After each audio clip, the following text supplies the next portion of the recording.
Have you ever felt like you don't really know who you are? Like you're just going through the motions but not truly living your authentic life? You're not alone. Carl Jung, the legendary psychologist, believed that each of us has a true self hidden beneath the surface. But finding that self, it's not easy. It takes courage to face the dark parts of your soul, the ones you've been hiding from. In the next few minutes, we're going to unlock the path to discovering your true identity. Are you ready to meet the real you? Carl Jung revolutionized psychology not by telling us who we should be, but by showing us who we already are beneath the layers of conditioning, fear, and social expectations. His theory of the self isn't just academic jargon, it's a roadmap to authentic living that millions have followed to transform their lives completely. Jung believed that the self with a capital S represents the totality of our entire psyche. Think of it as the complete you, not just the version you show at work, not just the person you are with friends, but the integrated whole that includes every aspect of your being, both light and shadow, both conscious and unconscious. But here's where it gets fascinating. Most people never meet their true self. They live their entire lives knowing only fragments, pieces, carefully curated versions that fit society's expectations. It's like having a magnificent mansion but only ever living in the front hallway because that's what visitors see. Let's start with something you experience every single day but probably never think about: your persona. Jung named this after the masks worn by actors in ancient Greek theater, and that analogy is perfect. Your persona is the mask you wear in social situations, the professional you at work, the parent you with your children, the friend you with your social circle. Now here's the crucial point: your persona isn't fake or wrong. It's necessary. We need these masks to function in society. The problem arises when we mistake the mask for our identity. When you believe that the professional, composed version of yourself at work is who you are, you've fallen into what Jung called persona identification. Think about it. How many times have you caught yourself saying, "I'm not usually like this," or "this isn't really me"? That voice, that's your true self trying to break through the persona. It's the authentic you recognizing that the mask isn't the complete picture. The persona is shaped by countless factors: your family's expectations, your culture's values, your profession's demands, your social media presence, even your own fears about how others might judge you. Over time, these influences create a carefully constructed identity that feels safe and acceptable. But safety comes at a cost. When you live primarily through your persona, you start to feel disconnected, empty, like you're watching your own life from the outside. You might be successful by external standards, but internally something feels missing. That missing piece?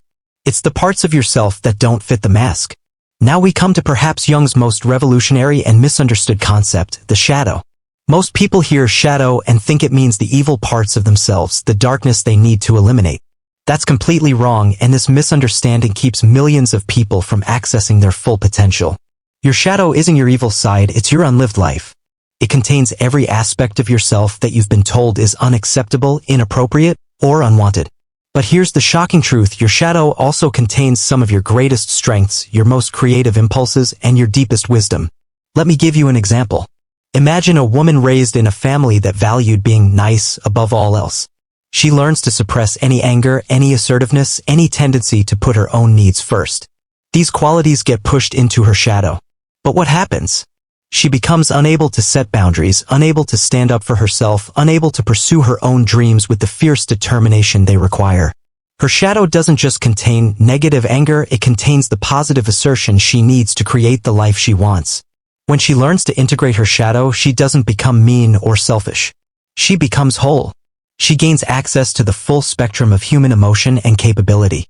Or consider a man taught that vulnerability is weakness. His compassion, his emotional depth, his capacity for intimate connection, all of this gets relegated to the shadow. He might be successful in business, but his relationships remain superficial. His shadow doesn't contain weakness, it contains the emotional intelligence that would transform every aspect of his life. The shadow forms through what Jung called splitting. As children, we naturally express the full range of human emotion and behavior. But we quickly learn which aspects of ourselves are rewarded and which are punished. The punished aspects don't disappear, they go underground into the unconscious, where they continue to influence our lives in ways we don't recognize. This is why shadow work is so powerful. You're not trying to eliminate parts of yourself, you're trying to reclaim the lost pieces of your own identity. Every quality you admire intensely in others? That's likely a projection of your own shadow. Every quality that triggers intense dislike or judgment? That's also probably your shadow showing you something you've disowned in yourself.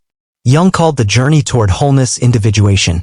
This isn't about becoming independent or isolated, it's about becoming an individual in the truest sense, undivided, integrated, whole.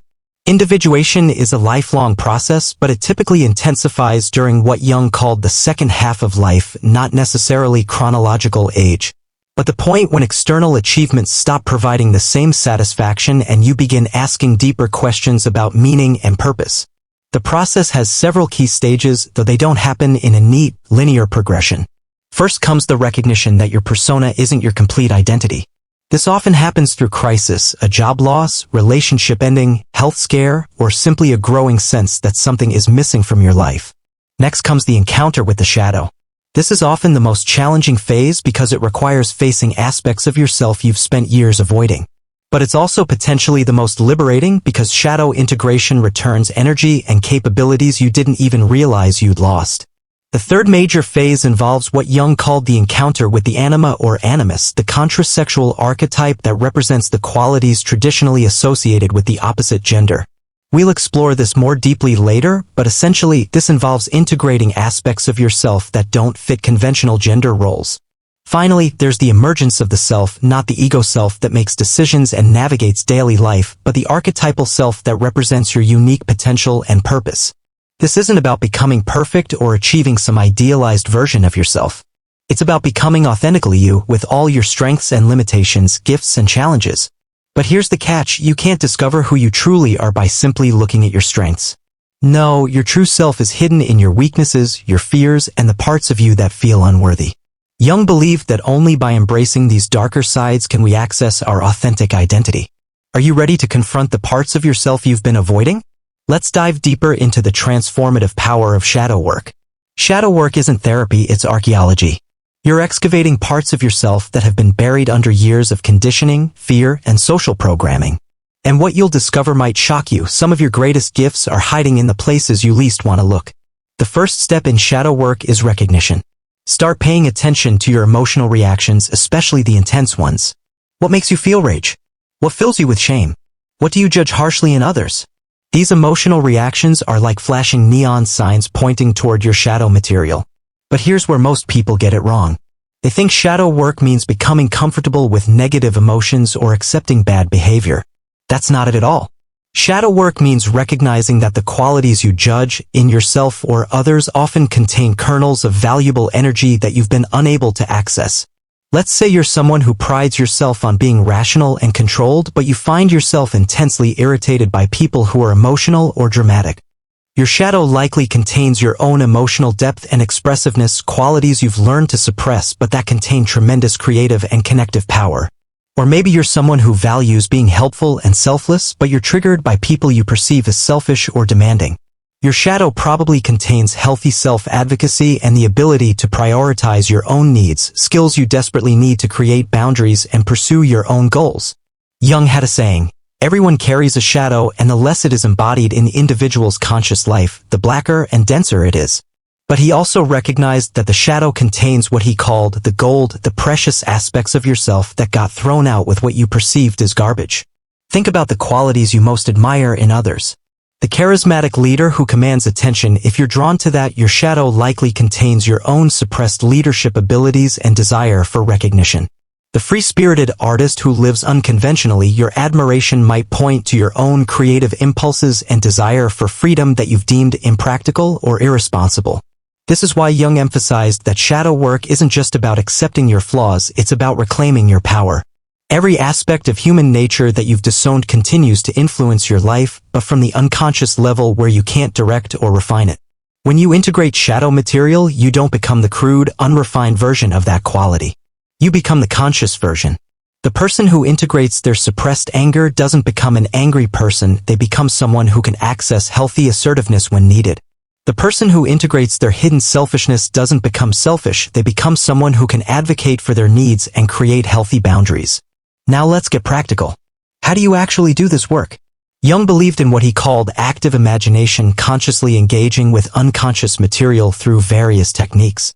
Journaling for shadow discovery. Start with what Jung called the mirror exercise. Every evening, write about someone who annoyed, inspired, or triggered you that day. Then ask yourself, how might I possess this quality? Don't settle for surface answers. If someone's arrogance bothered you, dig deeper.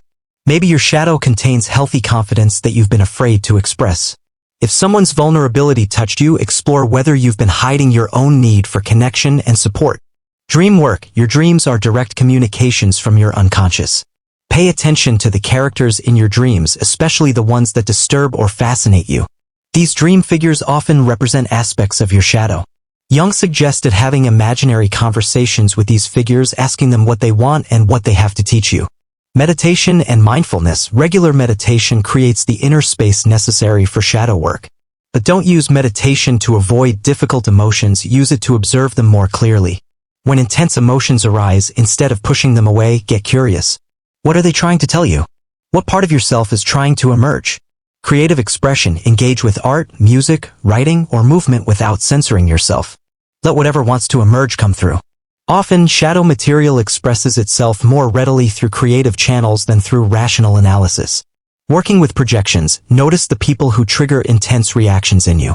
Write detailed descriptions of what bothers you about them, then slowly and honestly explore how these qualities might exist within you. This isn't about blame or self-criticism, it's about reclaiming projected parts of yourself. Be prepared. Serious shadow work often precipitates what mystics call the dark night of the soul. This is a period where your old identity structures start to dissolve before new ones have formed. You might feel confused about who you are, question beliefs you've held for years, or experience intense emotions that seem to come from nowhere. This isn't a sign that something's wrong, it's a sign that something's right. Your psyche is reorganizing itself around a more authentic center. The discomfort is temporary, but the transformation is permanent. During this phase, self-compassion becomes crucial. You're not doing this work because you're broken or wrong, you're doing it because you're ready to become more whole. Treat yourself with the same kindness you'd offer a good friend going through a difficult time. While much shadow work can be done independently, sometimes professional support is invaluable. Consider working with a Jungian analyst or depth psychologist if you're experiencing overwhelming emotions, if you have a history of trauma, or if you're finding it difficult to maintain stability while doing this inner work. A skilled therapist can provide a safe container for exploring difficult material and help you integrate insights in a way that supports rather than destabilizes your daily life. They can also help you distinguish between healthy shadow integration and unhealthy acting out of unconscious impulses. Remember, the goal isn't to indulge every impulse or emotion, it's to become conscious of these energies so you can choose how to express them constructively. The moment you start embracing your shadow, you'll begin to notice something incredible: freedom. Freedom from the fear of being judged. Freedom from the pressure to be someone you're not. But don't be fooled, it's not a one-time thing. Discovering your true self is an ongoing journey that requires self-compassion, patience, and a willingness to change. And there's another crucial element Jung discovered that most people completely overlook. Here's where Jung's psychology gets really fascinating and potentially life-changing. Every person, regardless of their biological sex or gender identity, contains both masculine and feminine psychological energies. Jung called these the anima and animus, and understanding them is crucial for anyone seeking authentic wholeness. The anima represents the feminine aspect within the masculine psyche, not feminine in terms of stereotypes or social roles, but feminine in terms of archetypal energies, receptivity, intuition, emotional depth, creativity, and the capacity for inner reflection.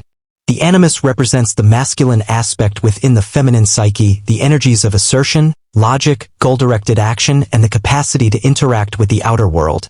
But here's what's revolutionary about Jung's insight: these energies exist in everyone, and integrating them is essential for psychological wholeness.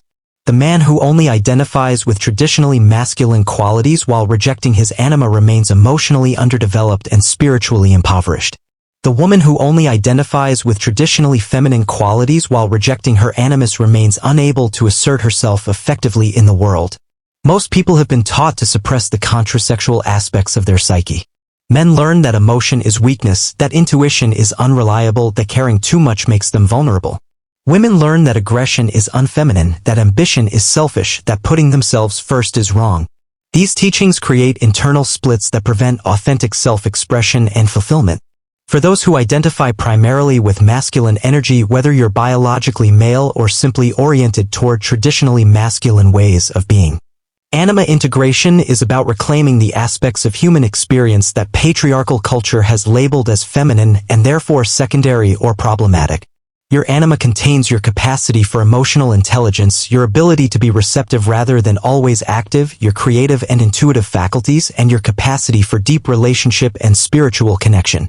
When the anima is underdeveloped, you might find yourself successful in outer achievements but feeling empty inside, capable of doing but not being, able to think but struggling to feel. Men with underdeveloped animus often struggle with depression, particularly in midlife when external achievements stop providing the same satisfaction. They might be excellent at their careers but disasters in intimate relationships. They might be great at solving practical problems but completely lost when it comes to understanding their own emotional needs or those of others. But anima integration doesn't mean becoming stereotypically feminine. It means becoming psychologically complete. The man who integrates his anima doesn't become passive or overly emotional, he becomes someone who can access the full spectrum of human capability. He can be fierce when fierceness is needed and tender when tenderness is called for. He can think clearly and feel deeply. He can act decisively and reflect thoughtfully. Integration happens through several pathways. First, paying attention to what Jung called anima projections, the tendency to project your unlived feminine qualities onto women in your life. If you find yourself idealizing or demonizing women, falling into patterns of romantic obsession or bitter disappointment, these are often signs of anima projection. The integrated anima shows up as increased emotional intelligence, enhanced creativity, greater capacity for intimacy, and what Jung called eros, the principle of connection and relationship. Men who do this work often report that their relationships deepen dramatically, their creative output increases, and they experience a sense of inner richness they never knew was missing. For those who identify primarily with feminine energy, animus integration involves reclaiming the aspects of human experience that have been labeled masculine: assertion, ambition, logical thinking, and the capacity to act decisively in the world. Your animus contains your ability to set boundaries, pursue goals with determination, think clearly under pressure, and advocate for yourself and others. When the animus is underdeveloped, you might find yourself always accommodating others, struggling to pursue your own goals, or feeling like you have valuable insights but lack the confidence or skill to express them effectively. Women with underdeveloped animus often struggle with what Jung called animus possession, moments when suppressed masculine energy erupts in destructive ways. This might show up as sharp criticism, rigid thinking, or sudden bursts of anger that seem disproportionate to the situation. These aren't signs of too much masculine energy, they're signs of too little conscious integration of masculine energy. But animus integration doesn't mean becoming stereotypically masculine. It means accessing your full power. The woman who integrates her animus doesn't become harsh or aggressive, she becomes someone who can be both compassionate and strong, both nurturing and goal-directed, both collaborative and individually powerful. Integration often begins with recognizing animus projections, the tendency to give away your power to men or to expect men to provide the assertion and direction you're not providing for yourself. If you find yourself consistently attracted to dominant men, always looking to male authorities for validation, or feeling resentful about having to be the strong one, these patterns often indicate projected animus. The integrated animus shows up as increased confidence, enhanced goal achievement, greater capacity for leadership, and what Jung called logos, the principle of meaning and understanding. Women who do this work often report feeling more authentic in professional settings, more capable of pursuing their ambitions, and more able to express their ideas with clarity and conviction. The ultimate goal isn't to become perfectly balanced between masculine and feminine energies, it's to have conscious access to both so you can respond appropriately to different situations. Sometimes life calls for receptivity and patience, sometimes it calls for action and assertion. The integrated person can dance between these modes fluidly rather than being stuck in one pattern.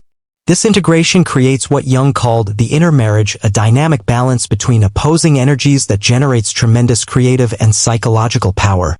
People who achieve this integration often report feeling more genuinely themselves than ever before, as if they've finally gained access to their full range of capabilities. For anima development, practice activities that cultivate receptivity and inner awareness.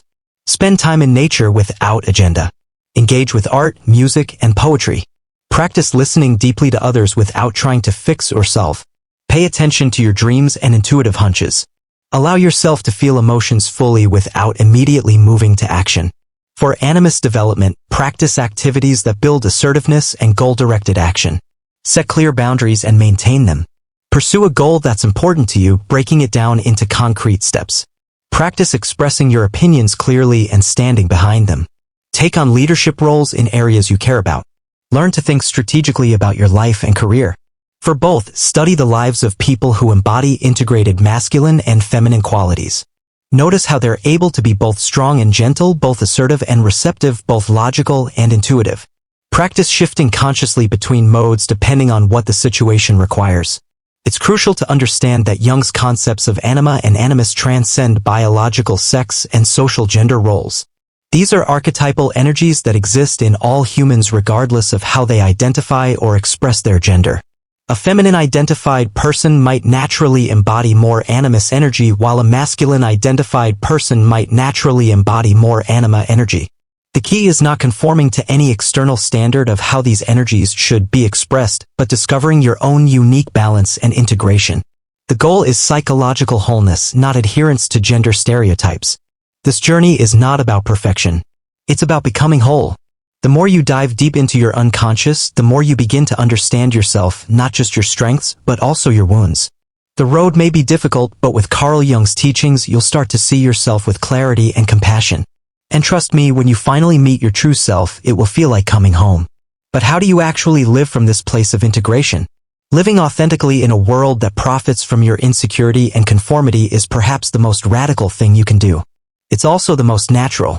When you've done the work of integrating your shadow, balancing your anima and animus, and discovering your true self, the next challenge becomes expressing this authenticity in your daily life. But here's what most people don't realize: authenticity isn't a destination, it's a practice. It's not something you achieve once and then maintain effortlessly. It's a moment-by-moment choice to align your actions with your true values, desires, and nature, even when external pressures push you toward conformity. Jung understood that individuation, the process of becoming who you truly are, inevitably creates tension with the collective. Society needs people to be predictable, to fit into roles, to prioritize group harmony over individual expression. Your authentic self may not always be convenient for others, and learning to navigate this tension is crucial for sustainable, authentic living. One of the hardest aspects of authentic living is accepting that you cannot please everyone. In fact, if you're living authentically, you will inevitably disappoint some people. This isn't because you're being selfish or inconsiderate, it's because you're no longer contorting yourself to meet others' expectations and projections. The people-pleasing version of yourself was safe but ultimately false. It was based on the belief that love and acceptance are conditional, that you must earn them by being who others want you to be. Authentic living is based on a different premise, that genuine love and connection are only possible when you show up as who you really are. This shift often triggers what Jung called separation anxiety in both yourself and others. Family members might feel uncomfortable with changes in your behavior. Friends might feel confused by your new boundaries. Colleagues might resist your increased assertiveness or creativity. This discomfort is normal and temporary, but it requires tremendous courage to navigate. The key is learning to distinguish between feedback that serves your growth and pressure that serves others' comfort. Authentic living doesn't mean ignoring all external input, it means filtering that input through your own inner knowing rather than automatically accommodating it. When you're living authentically, your decision-making process changes fundamentally. Instead of asking, "What should I do?" or "What would others expect?" you learn to ask, "What does my deepest knowing tell me, and what choice would honor my authentic self?" This doesn't mean becoming impulsive or ignoring practical considerations. It means including your inner wisdom as a primary factor in decision-making. You still consider consequences, practical limitations, and impacts on others, but you do so from a place of inner alignment rather than external conformity. Authentic decision-making often involves what Jung called holding the tension of opposites. You might feel pulled between security and adventure, between personal desires and family obligations, between creative expression and financial stability. Rather than automatically choosing the safe or expected option, you learn to sit with these tensions until a solution emerges that honors multiple values. This process requires developing what Jung called superior function, the ability to access wisdom that transcends either-or thinking. Sometimes the most authentic choice isn't the obvious one. Sometimes staying in a challenging situation serves your growth more than leaving. Sometimes leaving serves your authenticity more than staying. The key is making these choices from awareness rather than from unconscious patterns. Nothing tests authenticity like intimate relationships. It's one thing to be yourself when you're alone or with casual acquaintances, it's another thing entirely to maintain authenticity with people who have strong opinions about who you should be. Authentic relationships are based on what Martin Buber called I-thou connection, seeing and accepting the other person as they truly are while maintaining your own authentic presence. This is different from codependent relationships where both people lose themselves in trying to meet the other's needs, and different from narcissistic relationships where one person demands that the other accommodate their needs without reciprocation. In authentic relationships, conflict becomes a tool for deeper understanding rather than something to avoid. When you're living authentically, you'll sometimes want different things, have different perspectives, or need different things than your loved ones. Instead of seeing this as a problem to fix, you learn to see it as information that can deepen intimacy if handled skillfully. This requires developing what Jung called differentiation, the ability to remain yourself even in the presence of others' emotions, expectations, or demands. You can empathize without merging. You can care without taking responsibility for others' feelings. You can maintain connection without losing yourself. For many people, work presents the greatest challenge to authentic living. Economic necessity, professional expectations, and career advancement often seem to require compromising authenticity for practical success. But Jung believed that finding ways to express your authentic nature through your work, or at least not violating your authentic nature for work, is essential for psychological health. This doesn't necessarily mean quitting your job to become an artist or starting a revolution in your workplace. It means finding ways to bring more of your genuine self to whatever work you do. Sometimes this involves making significant career changes. Sometimes it involves changing how you approach your current work. Always it involves refusing to completely separate your work self from your real self. Look for opportunities to use your authentic strengths and interests in your professional life. Find ways to contribute that feel meaningful to you even within organizational constraints. Practice expressing your authentic perspectives in professional settings while remaining mindful of timing and context. If your current work environment is fundamentally incompatible with your authentic self, start planning for change. This might take time. Authentic living is about sustainability, not dramatic gestures that leave you unable to meet your basic needs. Jung believed that creativity is not optional for psychological health, it's a fundamental human need. Every person has what he called creative energy that seeks expression. When this energy is consistently blocked or redirected into purely practical channels, psychological symptoms often emerge. Living authentically means finding ways to honor your creative impulses, whatever form they take. This might mean traditional artistic expression, but it could also mean creative problem-solving, innovative approaches to relationships, or finding unique ways to contribute to your community. The key is recognizing that creativity isn't about talent or external recognition, it's about allowing your unique perspective and energy to find expression in the world. When you honor this creative impulse, you often find that other areas of your life become more fulfilling and aligned. Daily alignment practices. Start each day by checking in with yourself. What do you need today? What matters most to you today? How can you honor your authentic self in the day ahead? This doesn't have to be complicated. Even 30 seconds of conscious intention setting can make a significant difference. Boundary setting. Practice saying no to things that drain your energy or conflict with your values. Practice saying yes to things that excite and energize you, even if they're uncertain or unconventional.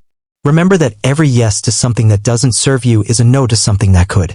Values clarification. Spend time identifying your core values, not what you think your values should be, but what actually motivates and fulfills you. Use these values as a compass for decision-making.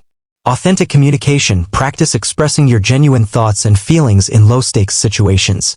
Build your capacity for honesty gradually. Learn to disagree respectfully, to express appreciation genuinely, and to ask for what you need directly. Energy management. Pay attention to what gives you energy and what drains it. Structure your life to include more of what energizes you and less of what depletes you within practical constraints. Regular self-reflection. Develop a practice of regular self-reflection, journaling, meditation, walking in nature, or simply quiet contemplation. Use this time to check whether your external life is aligned with your internal truth. When you live authentically, you give others permission to do the same. Your courage to be yourself challenges others to examine their own masks and compromises. This isn't always comfortable for those around you, but it often catalyzes growth and positive change in your relationships and communities. Authentic living is contagious in the best possible way. When people encounter someone who is genuinely themselves, comfortable with their strengths and limitations, honest about their thoughts and feelings, aligned in their words and actions, it reminds them of possibilities they may have forgotten. The journey to discovering your true self isn't about becoming someone new. It's about remembering who you've always been. Jung showed us that the path to authenticity isn't easy, but it's worth every step.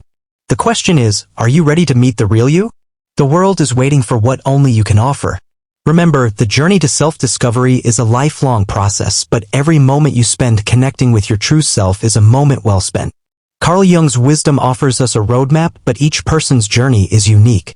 Your true self isn't hiding in some distant place, it's right here, waiting for you to have the courage to look, to accept, and to integrate. The shadow work reveals your hidden power. The integration of anima and animus creates your psychological wholeness. The practice of authentic living expresses your unique gift to the world. Together, these create a life of meaning, depth, and genuine fulfillment. You don't need to be perfect to begin this journey. You don't need to have all the answers or complete every step flawlessly. You just need to be willing to meet yourself with curiosity and compassion, to face the parts of yourself you've been avoiding, and to trust that your authentic self is worth knowing and expressing. The world doesn't need another copy of someone else. It needs the original you, complex, imperfect, evolving, and completely irreplaceable. Jung's teachings light the way, but the journey is yours to take. If you're ready to dive deeper into Carl Jung's teachings and continue this journey of self-discovery, remember that this is just the beginning. The work of becoming whole is the most important work you'll ever do, and it's work that transforms not just your own life, but the lives of everyone you touch. It's time to discover the person you've always been meant to be. Your true self is waiting.